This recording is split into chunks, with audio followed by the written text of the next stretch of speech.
ao tema Livro de Luz, Livro de Amor. Que Deus nos abençoe, que nos permita de compreender a mensagem desta manhã. Eu já estou com você a palavra. Obrigado.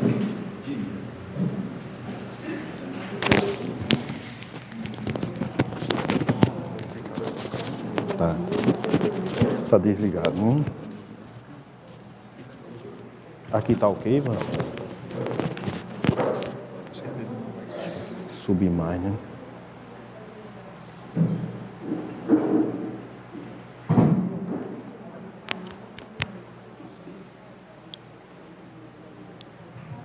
Ok?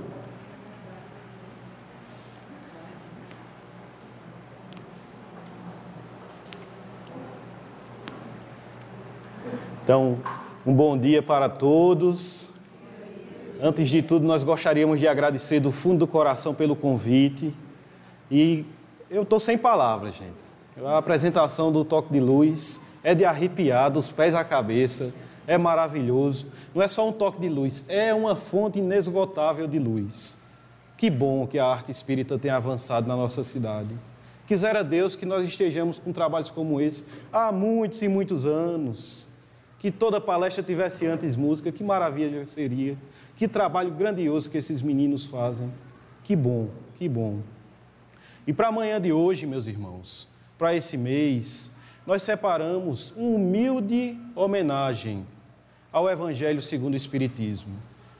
E fomos pesquisar esse livro iluminado e vimos que o amor que esse livro traz é divino, é maravilhoso. E para falar sobre essa fonte maravilhosa de luz que Allan Kardec nos trouxe, é necessário voltar um pouco mais. É preciso retornar à época em que Jesus de Nazaré esteve no planeta. É preciso voltar para quando o amor veio à Terra, para os tempos que o nosso Mestre caminhou por aqui. Porque o Novo Testamento nos diz que Jesus reuniu os seus apóstolos e explicava para eles que era chegada a hora de ele, Jesus, partir. Era o momento de ir embora. E dizia ainda mais que ele seria entregue aos poderosos do mundo e que um dos seus companheiros iria traí-lo. E naquele instante Pedro toma a palavra e diz: Senhor, eu estarei contigo aonde tu fores, Senhor, porque a minha vida é tua. E Jesus precisa dizê-lo a verdade. E diz: Pedro, ainda hoje, antes de o galo cantar, tu me negarás por 3 vezes. Doía demais aquelas informações. Os apóstolos se viam com o coração partido. Imaginemos, meus irmãos, passar 3 anos convivendo com Jesus de Nazaré, todos os dias, ouvindo os ensinamentos da boca dele, caminhando com ele, e lhe chegar a notícia que é hora dele ir embora. E Jesus, vendo a dor que os apóstolos traziam no coração, os consolou. Assim como está escrito no capítulo 14 do Evangelho de João, o Mestre os diz: não se perturbe o vosso coração. Na casa do meu Pai há muitas moradas. Se assim não fosse, eu não os teria dito. Vou para o Pai e retornarei para estar no meio de vocês. Vocês já sabem o caminho para onde eu vou. E naquele instante Tomé, com suas dificuldades na fé, diz a ele: Senhor, que caminho, Senhor? Nós não sabemos para onde tu vais, como vamos saber o caminho? E Jesus o diz: Tomé, eu sou o caminho, a verdade e a vida. Ninguém vai ao Pai senão por mim. Eu estou no Pai e o Pai está em mim. E o apóstolo Filipe diz: Senhor, então mostra-nos o Pai, vai nos ser suficiente. E Jesus o disse: Filipe, há tanto tempo tu estás comigo e não vês o Pai? Quem me vê, vê ao Pai. As minhas palavras não digo por mim, as minhas palavras são do Pai. Crede em mim, crede ao menos pelas obras, crede em mim e segue os meus mandamentos. Se me amas, segues os meus mandamentos. E no versículo 16, a promessa bendita, meus irmãos. Porque o nosso Senhor diz: e eu rogarei ao Pai, e Ele lhes enviará um Consolador.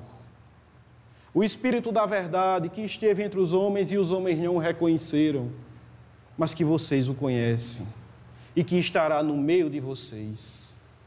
Era o Consolador prometido, meus irmãos, que nós todos conhecemos como o Espiritismo.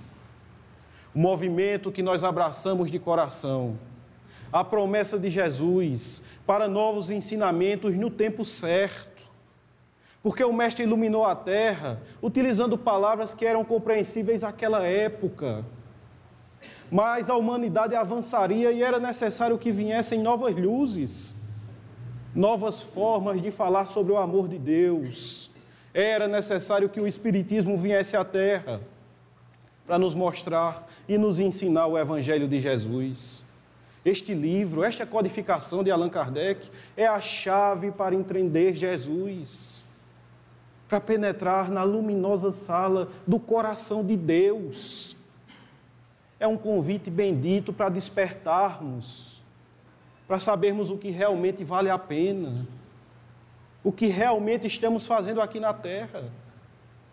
Porque acumular, vencer na vida financeiramente, nunca trouxe felicidade para ninguém, meus irmãos.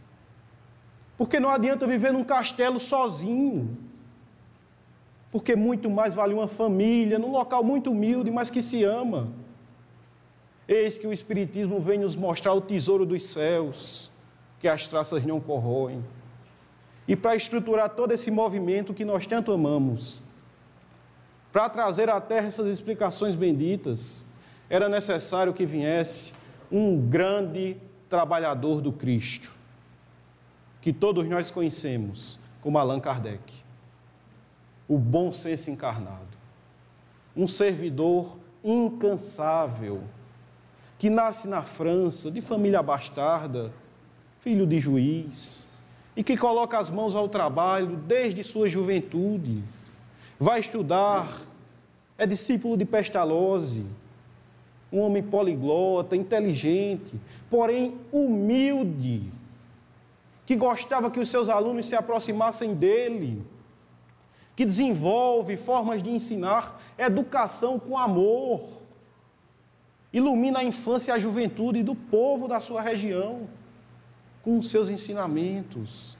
Kardec vem como um dos mais próximos servidores de Jesus para trazer ao mundo a codificação, para trazer à lei de Deus o bom senso, para retirar da religião as ameaças, os dogmas, os equívocos. Ele vem para iluminar, não só, mas junto com uma pleiade de trabalhadores. Vem para trazer para nós novas explicações, novos ensinamentos, com um bom senso que trazia no seu coração. E eis que para isso, recebendo mensagens do mundo inteiro, Allan Kardec começa a codificar o Espiritismo. E dentre outros livros, o Evangelho segundo o Espiritismo, as explicações benditas do que era a moral do Cristo. Logo no início do livro, onde ele coloca objetivo desta obra, na introdução, ele diz que a caminhada do Evangelho pode ser dividida pelas palavras comuns da vida do Cristo, as predições, os milagres, as palavras que serviram como base para os dogmas da Igreja e a moral de Jesus. E ele nos explica que o seu trabalho foi feito todo voltado para a moral do Cristo. Porque se os demais temas foram contestados, se as outras partes do Evangelho são vítimas de discussões enormes. A moral do Cristo é inatacável. E Kardec nos diz mais, que à sombra da moral do Cristo, todas as crenças do mundo irão se encontrar um dia. Por isso o trabalho voltado nesse sentido. Por isso a explicação maior. Porque ele fala que muitas coisas, e por muito tempo, as pessoas acreditavam por medo. Medo de ir para o inferno. Medo da condenação. E é tempo de acreditar pelo amor. Por acreditar verdadeiramente que Jesus é o nosso irmão maior. E que Deus é o nosso paizinho dos céus. Sem ameaças. Ter o prazer em se envolver com o Evangelho de Jesus. Buscar de coração entregar a nossa vida a Ele. Kardec vem e já no primeiro capítulo começa a nos explicar sobre as 3 revelações dos céus. E diz que a primeira revelação veio com Moisés. A segunda com o nosso Senhor e Salvador, Jesus de Nazaré. E a terceira revelação, o Espiritismo. Que os céus acompanharam o desenvolvimento intelecto-moral da humanidade. Para que pudéssemos aprender, era necessário que a luz viesse pouco a pouco. Como uma criança que entra no jardim da infância, segue na escola no nível médio e depois vai para as faculdades. Era o avanço do amor. Deus não violenta consciências. E na revelação de Moisés, Kardec explica mais. Que os 10 mandamentos recebidos por Moisés são divinos e eternos. Mas que o legislador hebreu acrescentou leis civis e leis penais de sua própria monta. Que tudo está no Velho Testamento, mas que Moisés precisava acalmar um povo violento e turbulento. E por isso aquelas leis tão severas. E para que o povo o obedecesse, era necessário dar o poder divino ao que estava escrito ali. E isso explica muita coisa. Porque quando nós vamos ao Velho Testamento, é muito estranho quando se fala de um Deus que esmaga seus inimigos. Que amor é esse? É muito estranho. Algumas informações do tipo, como a comunicação com os mortos ser abominável para Deus. Eis que o Espiritismo explica que o povo hebreu, naquela época, com Moisés, tinha acesso à mediunidade. A mediunidade existiu em todos os tempos. As criaturas se comunicavam com os desencarnados. E Moisés tinha sob sua tutela uma pitonisa, como eles chamavam à época, um oráculo. E aquela criatura se entregou à mediunidade e trazia informações para o povo hebreu. Só que o projeto, meus irmãos, era utilizar a mediunidade para explicar melhor os 10 mandamentos. Mas o povo não queria entender melhor a lei de Deus. As 12 tribos de Israel se movimentam até aquela médium. Multidões a procuram para compreender como vencer guerras, como tomar terrenos alheios para si, como avançar sobre rebanhos de outras posses, como trazer seu amor de volta. Os pensamentos ainda eram muito materialistas. As criaturas queriam vantagens da vida na terra. E observando que aquele povo ainda era muito infantil para compreender o trabalho mediúnico, que nós sabemos é um trabalho de luz. A espiritualidade maior interrompe aquela comunicação. Só que o povo hebreu não aceitava que aquilo terminasse. A multidão exigia mais e mais informações. Moisés tremeu de medo. E diante de uma multidão que exigia comunicações mediúnicas, ele, Moisés, coloca no capítulo 18 de Deuteronômio, que era abominável para Deus a comunicação com os mortos. Leis humanas no Velho Testamento, nos explicando. Porque depois, na segunda revelação, vem Jesus. O nosso Senhor e Salvador desce à terra. E Ele vem iluminando toda a humanidade, plantando sementes de luz e de amor, que se espalham, que nos sustentam até hoje, veio para tornar-nos verdadeiros filhos de Deus, veio para ensinar-nos que o sentimento é o tesouro da humanidade. Jesus vem e diz, ele mesmo Jesus, que não veio destruir a lei, mas dar-lhe cumprimento no que era divino. E percebamos que os 10 mandamentos seguem com Jesus. Porém, o que antes era olho por olho, dente por dente, vai se tornar perdoa 70 vezes, 7 vezes. E que o Deus poderoso que esmagava seus inimigos, o Senhor dos exércitos, se torna o nosso paizinho que está nos céus, que é todo amor, o Senhor das estrelas. Jesus vem e modifica o pensamento.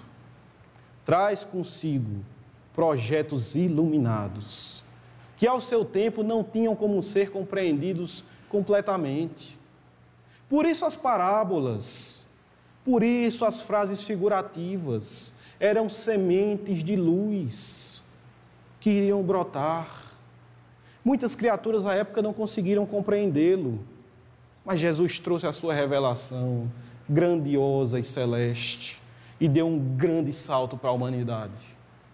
Mas quis o nosso Senhor que a terceira revelação dos céus não estivesse centrada em uma única pessoa.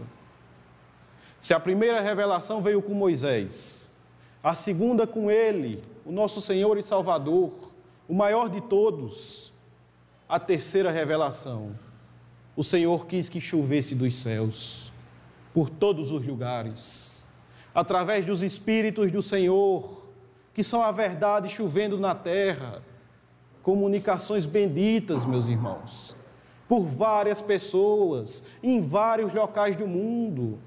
A verdade dos céus não estava mais centrada em uma única mão. Eis que vem o Espiritismo, a terceira revelação.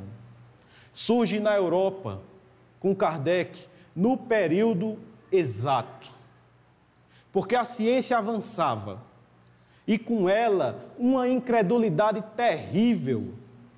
O materialismo tomava conta de toda a Europa.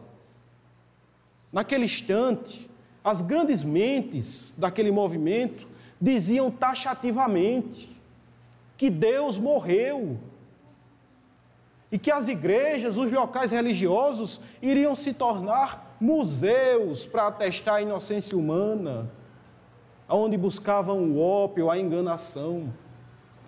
Kardec chega no tempo certo, com a sua religião de amor e bom senso, com uma religião que trazia provas científicas, em que as pessoas podiam atestar a veracidade do que estava sendo feito.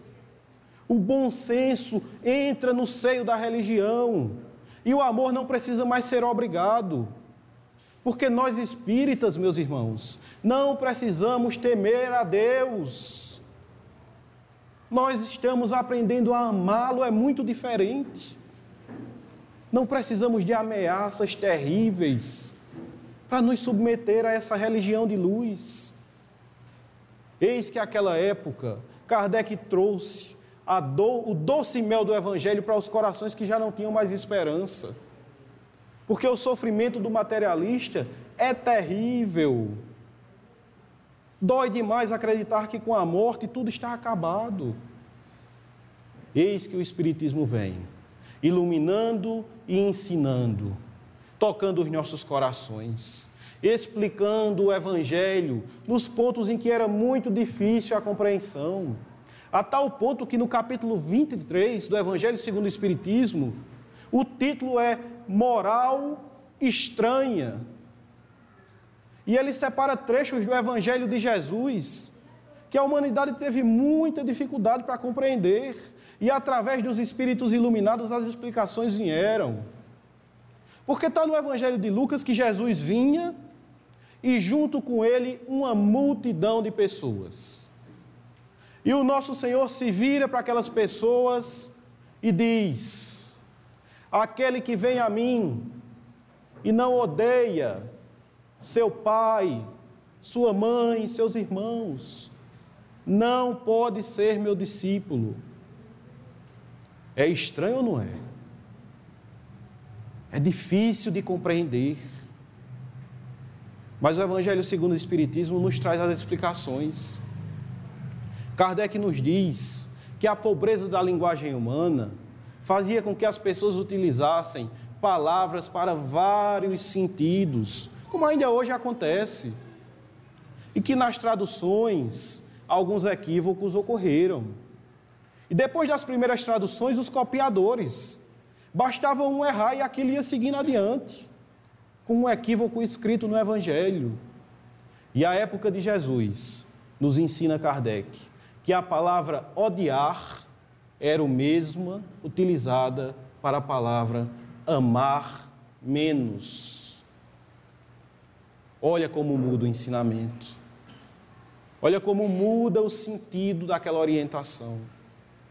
São palavras que trouxeram grandes dificuldades para a interpretação dos ensinamentos de Jesus. E ele segue nos esclarecendo. Porque na parábola do camelo, Jesus estava com seus apóstolos, vem um homem rico e diz: Senhor, eu quero te seguir. E o mestre diz: então, ama a Deus sobre todas as coisas e a teu próximo como a ti mesmo. E aquele homem diz: Senhor, eu já faço isso. E Jesus o orienta: então vai e vende tudo o que tem, dá aos pobres e segue-me. Como ele era muito rico, vai embora triste. E um dos apóstolos pergunta: Senhor, o quão difícil é um rico entrar no reino dos céus? E Jesus os diz: é mais fácil um camelo passar pelo buraco de uma agulha do que um rico entrar no reino dos céus. Agora imaginemos, meus irmãos, que alguém que viva em condições financeiras elevadas lê esse trecho do Evangelho. Vai pensar: eu estou condenado. Não tem como, um camelo é um animal maior do que um cavalo. Não cabe. Mas Kardec nos explica, meus irmãos, que à época a mesma palavra utilizada para camelo também era usada para corda, porque as cordas eram feitas com pelos de camelo. Então existe uma chance, porque nunca foi pecado ter dinheiro. O pecado está na forma de se utilizar aquele instrumento. São inúmeras as explicações. Vem para próximo de Jesus, ainda nos diz Kardec, uma criatura e diz: Senhor, tudo o que eu quero é te seguir, ouvir os teus ensinamentos. Deixa que antes eu enterre o meu pai. E Jesus o diz: deixai que os mortos enterrem os seus mortos. Parece duro demais. Parece até falta de caridade com os nossos amados que já foram. Mas eis que Kardec nos explica que aquilo era um convite à compreensão do mundo espiritual. Que aquele momento do velório era o momento também que a criatura pegava a sua parte da herança, que muito mais estava envolvido naquele diálogo. Jesus esclarecia às criaturas que a vida seguia adiante, que a morte não é o fim para ninguém, louvado seja Deus. Uma existência não é o bastante, meus irmãos, para aprendermos tudo o que Ele nos trouxe. Ele já esclarecia sobre a grandeza do Evangelho e de viver eternamente em espírito. Por fim, Kardec nos traz mais uma passagem do Senhor, em que ele diz: não pensais que eu vim trazer ao mundo a paz, eu vim trazer a espada. E nós ouvimos isso e pensamos: mas quem disse isso? Um general? Não. Jesus de Nazaré, o príncipe da paz, o homem que era todo amor. E Kardec nos explica, meus irmãos, que ele já ensinava que a sua doutrina de luz iria ter inúmeros adversários gratuitos. Jesus antecipava que os sacerdotes, os fariseus, os escribas, os que viviam da fé explorando o povo, iriam atacar ferozmente aquela doutrina que ensinava a amar, que nos colocava em pé de igualdade, que nos ligava diretamente ao Pai dos céus. Ele falava ainda mais que os que não o compreendessem entrariam em guerra fratricida com seus próprios irmãos em nome de Jesus. O Mestre nos explica grandiosamente e Kardec nos traz essa luz para entender Jesus. O objetivo deste livro, nos aproximar cada vez mais da grandeza do nosso Senhor. Nos fazer tocar esse tesouro que está aqui conosco, nos livros, no Evangelho, nos fazer despertar para a grandeza que é sorrir pela manhã para os seus filhos, abraçar a sua esposa e dizer: eu te amo. E o material deste mundo não importa. Aproximar-se dos que te amam e agradecer pela criatura que te fez o café pela manhã, pela criatura que se preocupa onde tu estavas, tu demoraste. Agradecer, meus irmãos, por todo o foco de amor que surgiu na nossa vida. Por que não entender o que é o tesouro que devemos buscar nessa vida? Entender o que estamos fazendo aqui, abraçar mais, viver mais momentos em casas religiosas, seja qual for a religião, trabalhar para Jesus em todas as casas, em todas as denominações, com aqui o seu coração se sentir mais acomodado, porque nunca foi dito que fora do Espiritismo não há salvação. Existem espíritos luminares no movimento dos nossos irmãos católicos, dos nossos irmãos evangélicos, de todas as outras, dos nossos irmãos ubandistas que tanto sofrem. Existem espíritos de luz e a verdade está por todo mundo. Os trabalhadores de Jesus vieram como uma chuva bendita. É isso que temos que entender. Que este mundo, apesar do mal e do equívoco fazer muito barulho, este mundo é moral, porque pertence a Deus. E quem não estiver do lado da moral, já perdeu. Por mais que aparentemente esteja por cima e no poder, este mundo pertence a Jesus e ele não perdeu o controle desse planeta. Não acreditemos quando alguém diga: está tudo perdido, não tem mais jeito. O que é isso, meus irmãos? Deus cuida de todos os planetas desse universo. Perdeu o controle da Terra, desse planetinha? O que é isso, meus irmãos? Os maus são extravagantes e gritam desesperadamente porque veem que é chegado o momento do fim. A regeneração está logo ali, nos bate às portas. Jesus vai transformar este planeta através dos nossos corações, através deste movimento, também através do Espiritismo.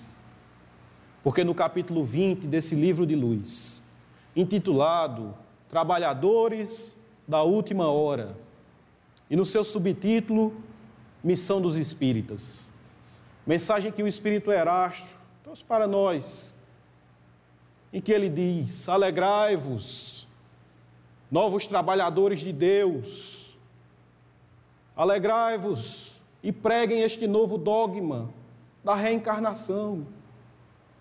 Sigam adiante, imponente falange, iluminando o mundo. Falai de desapego aos avarentos. Falai da felicidade dos céus aos que se atiraram nos precipícios do mundo. Não tenham medo, não tremam. A língua de fogo já está sobre suas cabeças. Homens simples, vocês falarão melhor do que todos os oradores. Não tenham medo das armadilhas, porque só os lobos caem em armadilhas para lobos. Falai aos poderosos que não vão querer ouvi-los, aos intelectuais que os questionarão. Falai aos simples que os aceitarão de todo o coração. Espíritas, vocês são escolhidos de Deus. Segui, iluminando este mundo, mas saibam que muitos espíritas cairão pelo caminho. Como conhecer os que estão vencendo?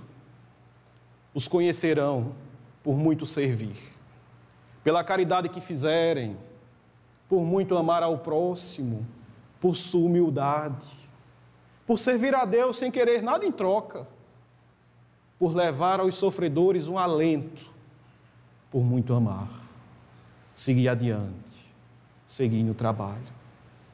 Eis que esse livro nos chama a sermos servidores do próprio Deus.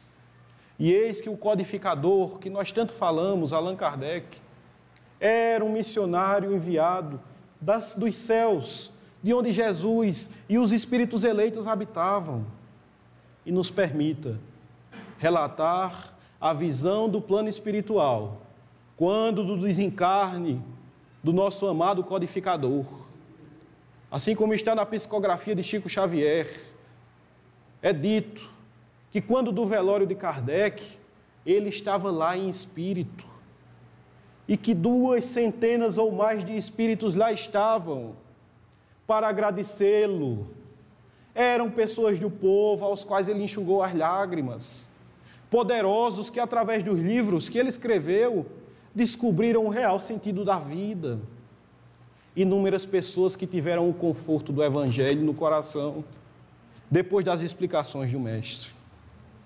E eis que no meio de todas aquelas entidades espirituais, relata Chico Xavier, que desce dos céus uma luz maravilhosa, que envolve todas aquelas criaturas. E dessa luz se refletem trechos deste livro, do Evangelho segundo o Espiritismo. E uma voz doce e forte diz ao nosso codificador: alegrai-vos, Kardec. O teu trabalho foi reconhecido no céu. As lágrimas que enxugaste, devolveste aos homens o mel do meu Evangelho, a crença no meu amor. Alegrai-vos. E é relatado ainda que espíritos eleitos começam a entoar uma canção em homenagem a ele. E Allan Kardec é levado para os céus para se encontrar com o próprio Jesus. Esse era o trabalhador enviado, que veio nos ensinar a servir, que veio explicar o Evangelho. Nos dizer, meus irmãos, que o mundo espiritual é comum e que interage conosco. Nos chamar para nos modificarmos todos os dias para melhor.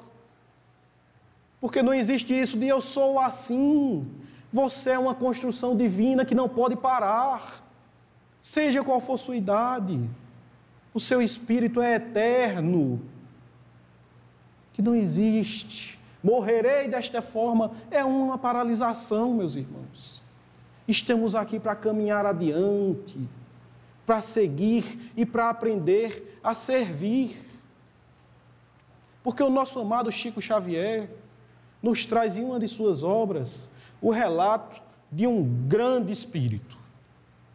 Não diz em qual religião ele pertencia, mas diz que era um homem grandioso, uma criatura iluminada que desencarna e vai para os céus. E lá ele chega à fronteira de uma região onde habitam os eleitos.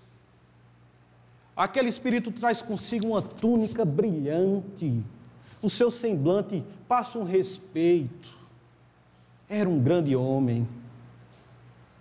E pede ao anjo que está à porta para entrar. E aquele anjo convida, leva-o até uma balança para aferir o seu peso espiritual. Mas eis que a balança não o permite ter entrada naquele lugar. O seu peso não condiz com sua roupa resplandecente. E aquele candidato chora, se entristece. Ele tinha levado uma vida voltada para o bem. O anjo o abraça e o consola: meu filho, volta para a terra. É necessário mais. Volta para a lavoura do amor. Vai até lá. Ama os teus. Ama os que tu não conheces. Vai trabalhar no amor. E aquele espírito volta, inteligente, trabalhador, capacitado, rapidamente junta para si uma fortuna, constrói uma casa enorme, tem inúmeros servos e ele tinha sede de fazer o bem. Coloca o seu exército de servidores para trabalhar para os pobres, levar alimentos, levar remédios, constrói um verdadeiro exército do bem, passa sua existência servindo aos necessitados. Poderoso do mundo que era, não esqueceu dos que sofriam. E passado quase um século, aquele homem retorna. E ele chega à margem daquele local, diante daquele anjo, ainda mais brilhante, ainda mais cintilante, transmitindo um respeito ainda maior. E o anjo, como de costume, o leva até a balança, para aferir se ele podia ou não entrar. Mas impressionado, ele vê que ainda não pode ter acesso. E argumenta, mas não pode ser. A minha vida foi toda no bem. Como pode ser uma coisa dessas? O que preciso fazer mais? E o anjo o abraça e diz, meu filho, com essa tua existência, atingiste o posto de provedor dos necessitados. É necessário mais. Volta para a terra, meu filho. Vai para a lavoura do amor. Volta para a terra. E aquele homem vem, ainda mais inteligente, ainda mais determinado. Desenvolve o seu intelecto de forma fenomenal. Mais uma vez é um poderoso da terra. Entra para a política e vive um caminho reto, acreditemos. Existem missionários em todos os lugares. Traz verbas enormes, constrói estradas, escolas, hospitais, leva remédio aos necessitados através das verbas políticas. Trabalha no bem em sua função, em seu trabalho. Passado quase um século, quando ele desencarna, incontáveis são as criaturas que oraram por ele, para que ele tivesse um bom lugar nos céus. E ele chega diante daquele anjo radiante, parecia um foco de luz, a sua voz era melodiosa como uma harpa. O anjo o abraça e o leva à balança. E eis que, mais uma vez, não era possível entrar. Entre revolta e lágrimas, ele diz que não sabe mais o que fazer, que se voltou mais uma vez para o bem, que entregou sua vida aos que precisavam. O anjo beija no rosto e diz, meu filho, com esta tua existência, atingiste o posto de administrador dos bens de Deus. Volta para a terra. É preciso avançar mais. Vai para a lavoura do amor. Volta para a terra, meu filho. E aquele homem vem, com a mesma capacidade, com a inteligência ainda aumentada, com os mesmos dons. Mas dessa vez é diferente. Porque rapidamente a fortuna lhe bateu à porta. E ele achou melhor não abraçá-la.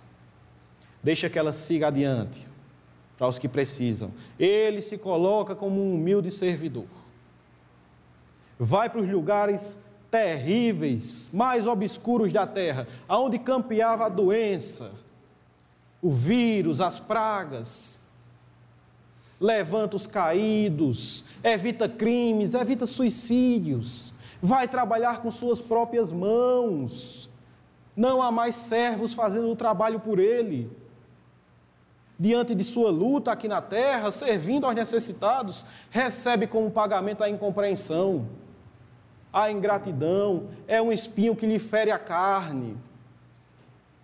De tanto ter contato com os doentes, ele mesmo adoece.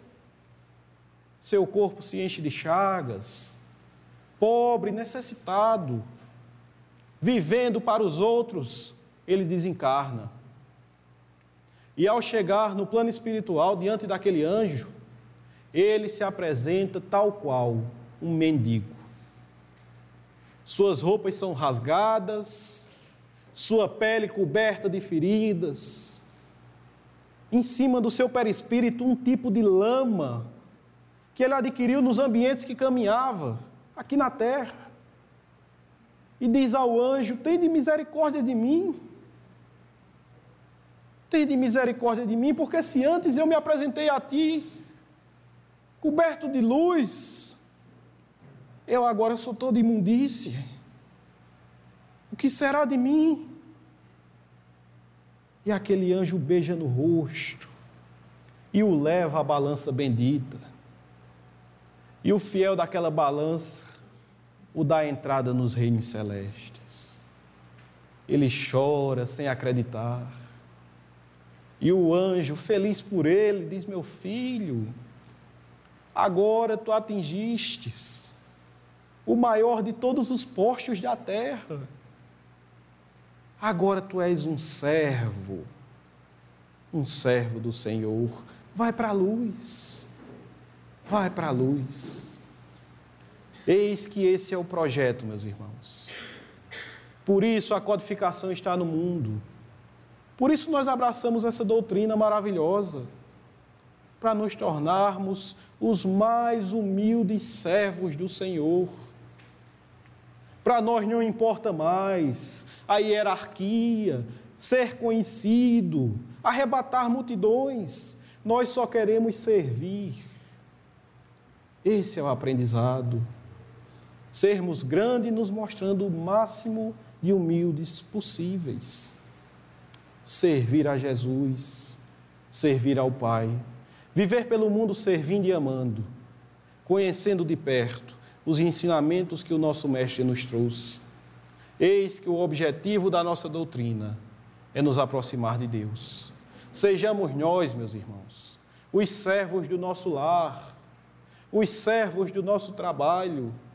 Louvado seja Deus, sejamos nós os servos das criaturas que passam por nossa vida. O que é pequeno na terra é grandioso nos planos celestes. Que possamos aprender a viver para servir, que possamos viver o mais próximo possível do que o nosso Mestre Jesus nos ensinou, e que nós possamos, meus irmãos, aproveitar ao máximo os ensinamentos que essa doutrina de luz, que casas como essa, aberta há quase 50 anos, estão trazendo para o mundo, que nós possamos beber nessa fonte, vir cada vez mais nesses focos iluminados do amor do Cristo. E por tudo que aconteceu aqui nesta manhã, pelo amor que se movimentou nesta sala, pelos corações a que já me sinto ligado aqui, eu gostaria de agradecer do fundo do meu coração. E dizer que a última vez que eu vim aqui foi em novembro do ano passado, e a saudade já estava batendo forte. Porque quando a gente passa dessa porta, a luz nos toma completamente. É emocionante. Que Jesus seja conosco, meus irmãos, e que o manto de Maria de Nazaré envolva esta casa de luz, envolva todos os corações aqui representados, todas as famílias, que chegue a luz do nosso Mestre, até aquele parente mais difícil, que não entende a nossa religião. Que o Evangelho do Senhor esteja conosco, hoje, agora e sempre. Muito obrigado por tudo.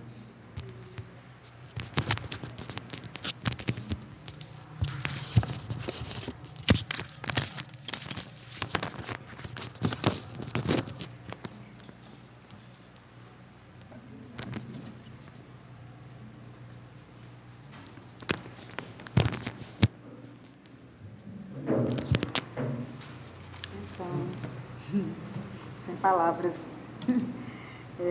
Estamos imensamente agradecidos a Gines por essa reflexão que ele nos fez e por um convite para que a gente possa analisar realmente esse livro que ele intitulou Livro de Luz e de Amor, que realmente é, mas não apenas de conhecê-lo intelectualmente, mas vivenciá-lo no nosso dia a dia, gradativamente, é claro, né, que a gente não pode.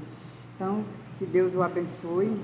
E vamos dar continuidade. Eu vou dar alguns rápidos avisos, porque o pessoal do céu já está ali, né? Hoje vai ter o céu aqui no Novo Mundo, né? Que bom. Então, Só lembrando que na casa a gente tem a livraria e a biblioteca. A livraria para a venda de livros e a biblioteca em forma de empréstimos, né? E também, enquanto acontece aqui essa reunião, nesse salão, lá dentro, nas salas interiores, nós temos a evangelização infantil, que também é uma semente que está sendo plantada para o futuro, né? E lembrar que a UF, no dia 16, no próximo sábado, estará recebendo, que também está aniversariando, né, essa casa co-irmã, que é da mesma época, se eu não me engano, também 49 anos, né, que é a nossa casa completa, este ano 49, e se eu não me engano, a UF também está comemorando, está trazendo um médium, Florencio Antunes, né? Ele vem no sábado dar um seminário com o tema Educação para a Morte, e no domingo é uma pintura mediúnica, né? Ele vai dar um seminário, não, o seminário é no sábado e pela manhã, no domingo, é a pintura mediúnica. E esses dois eventos, está com um investimento de R$20, né? E a UF todo mundo sabe onde é, né? Todo mundo conhece, aqui no 40, na Rua do Progresso, no 40, né? Então, e nós vamos lembrar que após a todas as nossas comemorações aqui, a apresentação artística do Grupo Céu, a gente vai ter o almoço e a gente convida todos para permanecerem, para que a gente possa, né, já nos alimentamos espiritualmente até então, e vamos então alimentar o nosso corpo físico, que ainda é necessário, né? Então, vamos passar para eu fazer a prece, que eu peço a Joelda para ela fazer uma precezinha bem rápida, de agradecimento para tudo que está acontecendo nas nossas vidas, né? Pedindo paz para esse nosso planeta, e em seguida a gente passa para a apresentação artística do céu, né? Márcia pediu para fazer uma prece. Talvez a prece, depois dessa palestra, a melhor a fazermos seria o silêncio. O silêncio de reflexão de nossa posição diante do que ouvimos, diante da vida, da posição de aprendizes. Que o Mestre Jesus, por meio de espíritos bondosos, que muitas vezes vêm nos auxiliar e nos amparar, proteja-nos a todos, e em especial as casas que se abrem para a divulgação da terceira revelação, assim como esta casa, formada por trabalhadores aprendizes, servidores, e todos nos esforçamos para chegarmos a sermos irmãos uns dos outros. Que a espiritualidade e que Jesus abençoe nesta manhã, em especial esta casa, para continuar com suas portas abertas, trazendo a mensagem da terceira revelação. Graças.